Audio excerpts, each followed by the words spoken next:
রমজান মাসে রাত্রে যদি স্ত্রী সহবাস করার পর ফজর হয়ে যায়, মানে সুহুর অবস্থা বা সুহুরের সময় হয়ে যায়, তাহলে সে সময় সে অবস্থায় গোসল না করে সুহুর গ্রহণ করা যাবে কি যাবে না, মানে সেহরি খাওয়া যাবে কি যাবে না।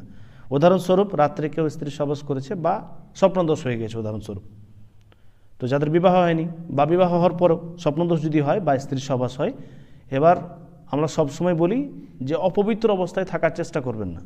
যখন আপনার এরকম হবে যত তাড়াতাড়ি সম্ভব গোসল করে নেবেন। ফরজ গোসল যত তাড়াতাড়ি করবেন তত ভালো। কিন্তু জায়েজ আছে যে কেউ যদি উদাহরণস্বরূপ রাত্রে স্ত্রী সহবাস করলো বা স্বপ্নদোষ হয়ে গেছে বুঝতে পারলো, তো সঙ্গে সঙ্গে সে হয়তো ঘুমাতে চায়, ফজরের আগে উঠে সে আমরা গোসল করবে, তো এতে কোনো অসুবিধা নাই, জায়েজ আছে।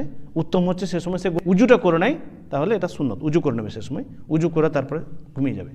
এবার উদাহরণস্বরূপ আপনি রমজান মাসে বা রোজার মাসে মাসে হয়তো আপনার স্বপ্নদোষ হয়েছে, কিন্তু ভাবলেন যে উজুটা করে আমি ঘুমিয়ে যাই, ফজরের আধা ঘন্টা 1 ঘন্টা আগে যেরকম সুহুরের রক্তে উঠি সেরকমই উঠবো এবং গোসলটা করে নেবো তাড়াতাড়ি, কিন্তু আপনি এমন সময় ঘুম থেকে উঠলেন যে আর হয়তো 10 মিনিট টাইম আছে, 15 মিনিট টাইম আছে, 5 মিনিট টাইম আছে, টাইম খুব কম, মানে শুধু সুহুর খাওয়ারটুকু টাইম আছে, বেশি টাইম নেই, তখন আপনি কি করবেন? তখন আপনি গোসল করতে যাবেন, আগে গোসল করতে গেলে তো আজান হয়ে যাবে, না সেহরি গ্রহণ করবেন, কিছু খাবেন, তো সেই অবস্থায় আপনি সেহরি খেতে পারবেন। ওই অবস্থাতে, অপবিত্র অবস্থাতে আপনি সেহরি গ্রহণ করতে পারবেন, রোজার কোনো ক্ষতি হবে না, রোজা আপনার এই অবস্থাতে হয়ে যাবে।